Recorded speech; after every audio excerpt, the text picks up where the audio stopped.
And welcome back to the Morning Blend. Sometimes when you're in a high-pressure situation, you act with your gut. That's right. Perhaps that's why Leslie Bank, a lieutenant for the Baltimore Police Department, is on a mission to help people channel their intuition.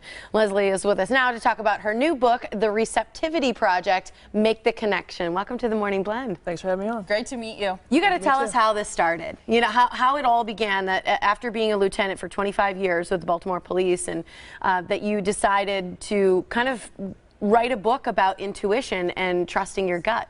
That's the story everyone asks. I've always gotten messages.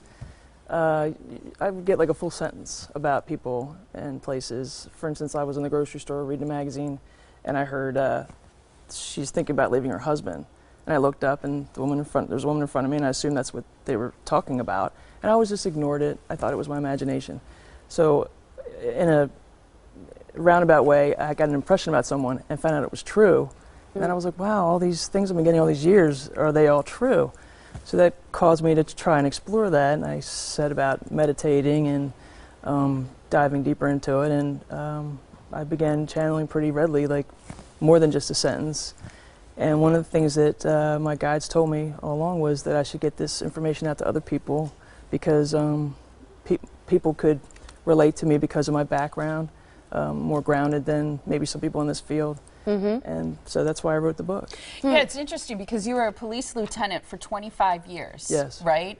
With the Baltimore Police Department. Yes. So I would think a lot of the people that you worked with, you always think of cops consulting psychics or people who are intuitive. Right. And not the cop being the psychic. Do you use the word psychic? I don't. I say I'm intuitive. It's funny because the guys that I worked with are like, oh, that's great, Les, that you're doing that. You know, they don't really get it, but really they do on another level, because all good cops are intuitive, but they say they have a gut instinct. That's how men will describe it. I have a gut instinct about something, or some of the best cops I worked with could just look at someone and know things about them. So where does that come from? Yeah. So they just don't, men don't use the word intuitive, we do as women. But it's the same thing. Do you think that instinct ever saved you on the job? It absolutely did. The quickest example I could give you is I used to be a motorcycle cop, and I was in an accident where I was launched off the motorcycle, and I was about to come down head first, like inverted. And I heard, tuck your head, right before I hit. And so I tucked my head, and my shoulder was the first thing to hit. And I'm pretty sure if I wasn't killed, I would have at least been like, maybe like Christopher Reeve type injury. So again, didn't think about that. Yeah. So I just had a lot of clues over the years that I ignored. Do you feel that most people are intuitive? They're maybe just not open to it? I feel like everyone's intuitive, men and women. If you think about back in caveman days, men would go out, leave the safety of the cave to find food for their families, and they had to rely on their intuition to stay safe.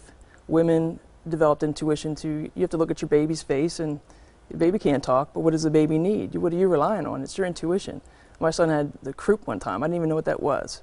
Something told me take him in the shower. I didn't even know what he had. I took him in the shower, not into the shower, but in the bathroom, ran the hot water. Steam. And steamed up the bathroom, and he felt better. I don't know how I knew that, but as a mother, that's kind of how we operate. So it's what you do. Yeah. One of the things you say can allow others to channel or let their intuition come in and be a part of their life is through living with gratitude and more love in your life. How do you think that opens this up? There's really just two frequencies. There's love and the lack of love. So in the love frequencies, gratitude, kindness, compassion, and we know what's opposite of that, prejudice and hatred and resentment. And even just enthusiasm could be in the vibration of love, passion, all these things. So the more you're in the vibration of love, that's the vibration of our Creator in my mind, and that puts you in a position to understand and get messages more directly. Where do you think the messages come from? I have several guides. One of them is on this book, Archangel Gabriel. He's a messenger angel, and it's odd because I took that picture several years ago and put it on the book cover and didn't even realize that it was Archangel Gabriel on the book cover until it was already done. And he's the messenger angel because he wants people to open up their intuition. If people were connected on an intuitive level, I think we would do less harm to each other, and be kinder to each other.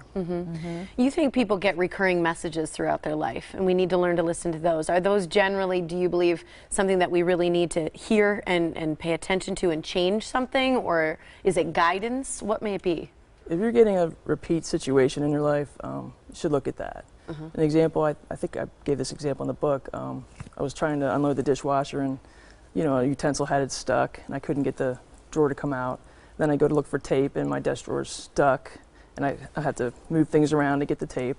Then I get right in my car, and I turn on XM radio, and Dr. Laura's on, and she's telling the car that they're stuck. So, hello, I'm stuck. That's what I thought. So then I had to figure out where I was stuck, and I pretty much knew where I was stuck. But that's how they speak, and if you're conscious and aware, you'll pick up on these messages, and if not, they'll just keep coming. Do you have tips in your book that will help people be more in touch with their intuitive self and be more open to it, and even learn how to listen to those messages? I do. The book's divided into 3 portions. The first part talks about energy. It's important to understand energy if you're going to try and develop this part of yourself, because spirit is an energetic form, and we're an energetic form in a human body. So I was told energy is the currency of spirit, so you have to understand energy. The second part of the book is about trying to manipulate your energy. So when your energy is optimum. I wake up this morning, I'm like, I didn't want to eat breakfast. I felt like everything was exactly the way I wanted it. So if I'll choose the right cologne to help me with my energy, what I eat is what's going to help me with my energy, what music I'm listening to in the car. So I do all those things to balance out. And I've taught many of my friends about this, and they're all like, "Wow, that's so easy." Yeah. Just music. If you need to calm down, then don't rock out in your car. Let something calm on. Yeah. Good point. Meat will definitely, as I talk about in the book, bring you down and calm you down. Some people that, if they're jittery, just eat a hamburger.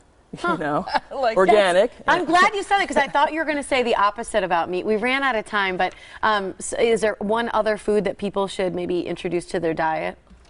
It's all about where you are energetically. So if you want to come up, eat raw foods, eat fruit and vegetables. Things nourished by the sun will bring you up.